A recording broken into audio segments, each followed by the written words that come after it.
தொகுதி மறுசீரமைப்பு வந்து தேர்தல் நேரத்தில் வந்து பண்றாங்க, இதை எப்படி பாக்குறீங்க? இது தேவையற்றது. ரெண்டும் மேற்கு வங்கம் இங்க கேரளாவில் புதுச்சேரியில் முடிஞ்சிருச்சு. ஆனா மேற்கு வங்கத்தில் இங்க இன்னும் அங்க இன்னொரு கட்டம் இருக்கு. நமக்கு தேர்தல் நடந்துட்டு இருக்கு. இந்த நேரத்தில் இது அவசரமா செய்ய வேண்டிய வேலை இல்லை, நிதானமா விவாதிச்சு செய்ய வேண்டிய வேலை. எப்பவுமே பிஜேபி இப்படி திட்டமிட்டு ஒவ்வொன்றையும் திருச்சி எங்கும், என்ஆர்சிங்கும், என்ஐங்கும், எஸ்ஐஆர்னு சிறப்பு வாக்காளர் திருத்தம், இந்த மாதிரி வேலையில கொண்டு வந்து மக்களை எப்பவுமே ஒரு பதட்டத்தில் வச்சுக்கிறது அதுக்கு பழக்கமாயிடுச்சு. என்ன சீரமைப்ப கொஞ்சம் என்ன சீரமைப்பீங்க? நான் என்ன கேட்கிறேன்னா, அன்றைக்கு விடுதலை பெற்ற பிறகு 543 பாராளுமன்றம் கொண்டு வந்தீங்க. அன்றைக்கு இருந்த மக்கள் தொகை இன்னைக்கு இருக்கா? இன்னைக்கு 150 கோடியை தொற்றுச்சு. அப்படின்னா 6 சட்டமன்றத்துக்கு ஒரு பாராளுமன்றத்தை மாத்தி 3 சட்டமன்றத்துக்கு ஒரு நாடாளுமன்றம் நீ கொண்டு வந்தாதான் எனக்கு உரிய பிரதிநிதித்துவம் இருக்கும். அப்படி கொண்டு வரல. இல்ல என்ன சீர்திருத்தம் பண்ண போறீங்கன்னு சொல்லுங்க. என்ன சீர்திருத்தம்? மக்கள் தொகை அடிப்படையில் என்ன? நீ என்னைய வந்து குடும்ப கட்டுப்பாடை கொண்டு வந்து என்னுடைய பாப்புலேஷன் மக்கள் தொகை கட்டுப்படுத்திட்ட. மற்ற மாநிலம் உத்தரப்பிரதேசத்தில் அவனுக்கு அதிகமா வந்துடும். மக்கள் தொகை எண்ணிக்கையில் வந்தா எனக்கு குறைஞ்சு போயிடும். அப்படி வரக்கூடாது. இல்ல அந்த மாதிரி வரக்கூடாது. வேட்பாளரையே ஒரு கட்சி விலைக்கு வாங்கிருச்சு. அப்படி இருக்கையில அது அந்த கட்சி வந்து வேட்பாளர் தேர்வு வந்து குளறுபடியினால இந்த நிகழ்வு நடந்துச்சா? எங்க சொல்லுங்க.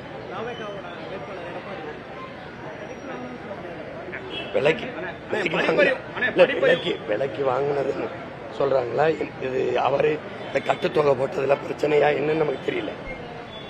ஆனா அது மாற்று வேட்பாளராவது சரியா போட்டு அவராது நின்றுக்கணும். அவர் 2 பேரும் சந்தேகமா இருக்கு. நீங்க தம்பி பேசும்போதெல்லாம் எனக்கும் டிஎம்கே டிவிக்கே டிஎம்கே ஸ்டாலினா விஜயங்கிறார்.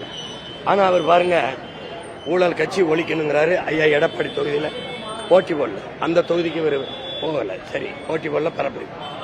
தம்பி உதயநிதி தொகுதிக்கு போகல, ஐயா ஸ்டாலின் தொகுதிக்கு போகல. பாரதிய ஜனதா கட்சி பாசிசம் கொள்கை எதிரி தலைவர்கள் போடுற எந்த தொகுதிக்கும் போகல. நேரடியா என் தொகுதிக்கு தான் போறாப்ல. இப்போது யாருக்கு போட்டியா வருது, இறங்கி வேலை செய்யறாருங்கிறத நீங்க பாக்கணும். ஸ்டாலினை தூக்கணும் அப்படிங்கிறீங்க. ஐயா ஸ்டாலினுக்கு எனக்கு தான் போட்டி. அப்ப நீங்க நேரம் அங்கேயில போய் வேலை செஞ்சிருக்கணும். பேசியிருந்தா என்ன பேசியிருப்பாப்ல?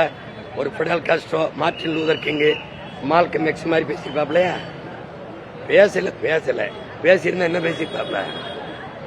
பேசலைங்கிறது ஒரு காரணம். பேசியிருந்தா தலையில மாத்திட்டு இருந்திருப்பாப்லையா? சொல்லுங்க. பேசுற இடத்துல என்ன? ஒரு நிமிஷம். நீங்க உங்களை மாதிரி ஒரு ரிப்போர்ட்டர் கேட்கிறாரு, ஒரு நிருபர் உங்க மேல இருக்க பாசத்துல பேசாம போயிட்டாரான்னு கேட்கிறாரு. அப்ப நான் ஆமா அப்ப இருப்பாருன்னு சொல்லணும். பேசியிருந்தா என்ன பேசியிருப்பிய? இதே 2000 தரேன், நான் 2500 தரேன், அதுதானே. வேற என்ன செஞ்சிருப்பேன்? யாரு விவசாயி ஏன் கடனாளி ஆகிறான்? எனக்கு பதில் சொல்லு. எல்லா பயிலும் ஏன் கடனாளி ஆகிறான்? ஒரு தடவை தள்ளுபடி பண்ற, மறுபடி வர, மறுபடி ஏன் கடனாளி ஆகிறான்? எத்தனை நாளைக்கு நீ கடனாளியா வைப்ப? ஒரு நாட்டில் விவசாயி கடனாளினா நாடு இல்ல சுடுகாடு. பிளேட்டு கத்தி சிறைக்கிற பிளேட்டு கத்தி இருக்கு கடனாளி ஆயிட்டானா? பான் பராக்கு சொல்லு. பான் பராக்கு, சிகரெட்டு, சுருட்டு, சாராயம் காய்ச்சிருக்கேன், காரு, செல்போனு. இவனால இந்த முதலாளியெல்லாம் ஓடி சொன்னா இருக்கேன். எது இல்லாம நீ வாழ முடியுமே? என் சோறு இல்லாம வாழ முடியாது. அப்ப இவனெல்லாம் கடனாளி ஆகல, கோடி சொன்னா இருக்கேன். என் விவசாயி ஏன் கடனாளி ஆகிறேன்? எத்தனை நாளைக்கு கடனாளியா வைப்ப நீ? வேடிக்கை. கல்வி கடன் தள்ளுபடி. யோ, கல்வியை கொடுக்க வேண்டியது அரசின் கடன். அதை கடன் வாங்கி படிக்கிற நிலைமையில வச்சது யாரு? திரும்பி வர விவசாய கடன் தள்ளுபடி. விவசாயி கடனாளி ஆகக்கூடாது. ஏன் கடனாளி ஆகிறான்? எல்லா பயிலும் உற்பத்தி செய்யற பொருளுக்கு அவன் விலையை தீர்மானிக்கிறான். என் ஆத்தால போய் விளைய வைக்கிற பொருளுக்கு அவன் விலையை தீர்மானிக்க முடியல, வாங்குறவன் தீர்மானிக்கிறான். அதானே அந்த நிலையை மாத்தணும்ல. நான் சொல்றதா விலைன்னு வரணும். அப்ப வந்தாதான் அவன் வறுமைக்கு போக மாட்டான்.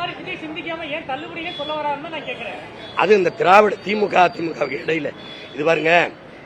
அந்த வீட்டுல கொஞ்சம் பருப்பு சாம்பார், இந்த வீட்டுல கொஞ்சம் கூட்டு பொரியல் வாங்கின ஒரு எப்படி சொல்றது ஒரு கூட்டாஞ்சி ஒரு மம்ல.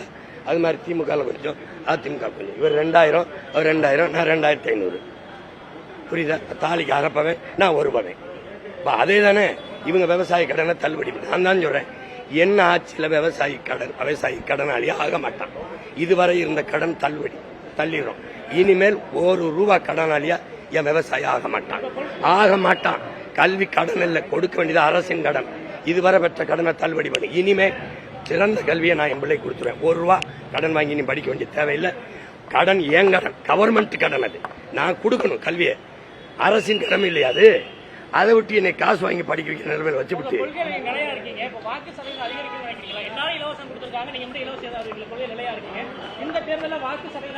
இல்ல அறிவிச்சிருக்காங்க. இலவசம்ங்கிறது ஏமாத்து.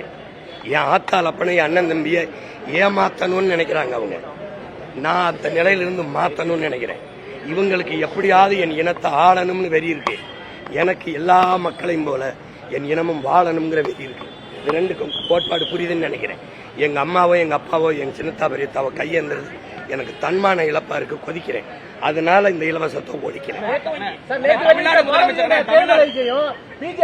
அதிமுக தேர்தல் அறிக்கை ஒரே மாதிரி இருக்குது ஒரு கருத்து. ஒரே கூட்டணியில் இருக்கும்போது பேசி வச்சு நினைக்க வேண்டியது. தமிழ்நாடு முதலமைச்சர் நீங்க உள்ளிட்ட பலர் வந்து அதுவும் 2000 இவங்க 2000 வலியுறுத்த எல்லாமே ஒரே மாதிரி நீங்க அறிவு சார்ந்த உங்களை மாதிரி ஊடக என் உறவுகள் நீங்க தான் சொல்லணும். இது எந்த மாதிரி ஆட்சி முறை. இப்ப நீங்க கொடுங்க, ஃப்ரீ ஸ்கீம் கொடுங்க, நீங்க கொடுங்க. இப்ப ஒவ்வொரு பட்ஜெட்ல இருக்க நாடு கூட அதை செய்யாது. நீங்க ஏற்கனவே ஒவ்வொரு பட்ஜெட்லயும் ஸ்கேர்சிட்டி தான் இருக்குது, பற்றாக்குறையில வந்து நீங்க இதுல இந்த இலவசம் 10,000 8,000 டோக்கன் 10,000 அது வந்தா தாரேன் இது வந்தா தாரேங்கிறத ஏமாத்துறதா.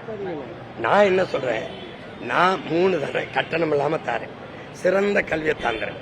பின்லாந்து, இந்த தென்கொரியா, சிங்கப்பூருக்கு 3ஐயும் முந்திக்கிட்டு கொடுத்துறேன். என் பிள்ளை கொடுத்துறேன், மருத்துவத்தை கொடுத்துறேன். இப்ப முதலமைச்சருக்கு முடியலன்னா அப்பலோ காவேரிக்கு போற தரம் இல்லை, அதை தாண்டிய தரத்துக்கு நான் கொடுத்துறேன். என் பிள்ளைகளுக்கு, என் மக்களுக்கு கொடுத்துறேன். குடிநீரை கட்டணம் இல்லாம தந்துடுறேன். மற்ற இதுவும் கட்டணம் இல்லாம தரேன். நான் ஓசி பஸ் ஓட்டல, ஏசி பஸ் ஓட்டுறேன். உரிய கட்டணத்தை கொடுத்து போ. உனக்கு இலவசமா கொடுத்துட்டா பொருளின் மதிப்பு தெரியாது. தடையற்ற மின்சாரம் கொடுக்குறேன். நான் கட்டணம் இல்லாம கொடுத்தா என் ஆத்தாளப்பேன் வீட்டுல விலை கணிச்சுட்டு வெளியில போவான்னு நினைக்கிறீங்களா? போராடி பெறாத, உழைத்து பெறாத பொருளுக்கு மதிப்பு இருக்காதீங்க. ஒரு தலைவன் வந்து நாட்டை அப்படி கட்டமைக்க கூடாது. இலவசம்ங்கிறது ஏமாற்று ஏமாற்று ஏமாற்று, அந்த நிலையிலிருந்து மாற்று. அதுதான் என்னுடைய கோட்பாடு. தமிழ்நாடு முதலமைச்சர் நீங்க விட்டுட்டு எல்லாருமே தொகுதி மறுசீரமைப்பை வந்து எதிர்க்கிறீங்க. அதே நேரத்தில் வந்து பியூஷ் கோயல் என்ன சொல்லியிருக்காருன்னா, படிப்பறிவும் புரிதலும் இல்லாதவங்க தான் இதுக்கு எதிர்ப்பு தெரிவிப்பாங்கன்னு சொல்லி பேசியிருக்காரு. நீங்க படிப்பறிவு இருந்து என்ன பண்ணீங்க? மதத்தை முன்னிறுத்தி உலகத்துல எவனாவது அரசியல் செய்வானா? இது படிச்சவன் செய்யறதா? நீ செய்வானா? இங்க பாருங்க, என்ன கேள்வி கேட்டீங்களா? செய்வானா? மதம் அரசாலாமா? மதம் அரசியலாகி அதிகாரத்துக்கு வந்தா அங்க மனித நேயம்னு ஒரு செத்தே போயிடும். அப்புறம் என்னது? இது படிச்சவன் செய்யற செய்யல. இறை மாதிரி இருந்த ஆட்சி செய்யணும். முறை செய்து காப்பாற்றும் மன்னவன் மக்களுக்கு இறை என்று வைக்கப்படும் என்னோட வேதம் சொல்லுது. இறைவன் கேட்கிற உயிருக்கும், கேட்க திறனற்ற உயிருக்கும், புல்லு பூண்டு நாய் நெறி எல்லாவற்றுக்கும் வேண்டியதை கொடுப்பாங்கிறதா இறைவன். அப்படி ஆட்சி செய்யணும், அவன் தான் தலைவன். அதை விட்டு நீ இந்த மதத்துக்கு தான் நாடு, இந்த மதத்துக்கு தான் செய்வேன்னா இது படிச்சவன் செய்யற செய்யல. படிச்சு என்ன பண்ணீங்க? இவன் செய்யறதுன்னு திருப்பி வந்து சொல்றீங்க. மனு சீரமைப்பு செய்ய, தேர்தல் முடிஞ்ச பண்ண செய்ய எஸ்ஐஆர் கொண்டு வந்தீங்க. அதற்கு காரணம் என்ன? சீர்திருத்தம். இறந்தவர்கள் வாக்குதல் இருக்கு, இறந்தவர்கள் சான்றிதழை சமர்ப்பிச்சிருக்காங்க, ஒப்படைச்சிருக்காங்க. அதுல இருக்கிறவன் எடுத்து ஒரு நிலத்துல பயிர் இருக்குன்னா களையை மட்டும்தானே எடுக்கணும். அவன் தானே விவசாயி. மொத்தமா அழிச்சு கிழிச்சு மறுபடியும் நடுவோம்னா இது எப்படிப்பட்ட செயல்? இது படிச்சவன் செய்யற செயலா? எஸ்ஐஆர் ஏன் கொண்டு வந்தீங்க? 15 ஆண்டுகளா வந்து ஒருதலை காதலா வந்து காதலிச்சிட்டு இருக்கேன்னு சொல்றீங்க. உங்க காதல் எப்ப வெற்றி அடைய போகுது? இல்ல காதல்னா என்னைய காதலிக்கிற போட்டதுல 36 லட்சம் பேர் காதலிச்சு 3வது பெரிய கட்சியாக்கி அங்கீகரிக்கப்பட்ட. முதல்ல என் சின்ன எங்க இருக்குன்னு தெரியாது. முதல் பட்டியல முதல் இடத்துல இருக்கு. ஏன் இருக்கு? ஏன்னா இந்த நாட்டுல நம்பர் 1 முதல் இடத்துல இருக்க வேண்டிய விவசாயி தாங்கிறத சின்ன உணர்த்து. வெற்றி வாய்ப்பு நீங்க தான் சொல்லணும். நான் காரைக்குடிக்கான ஆள் இல்ல, ஒட்டுமொத்த தமிழ் குடிக்கான ஆளு. நாட்டையே வெல்லணும்னு போராடுறேன். காரைக்குடி பரமக்குடி எல்லாம் கிடையாது. மொத்தமா வெல்லணும், மொத்தமா மாத்தணும். புரியுதா? ஆனா எல்லாரும் 200 தொகுதி 234 தொகுதி இலக்கு வச்சிருக்காங்க. நீங்க இலக்குங்க? நான் 550.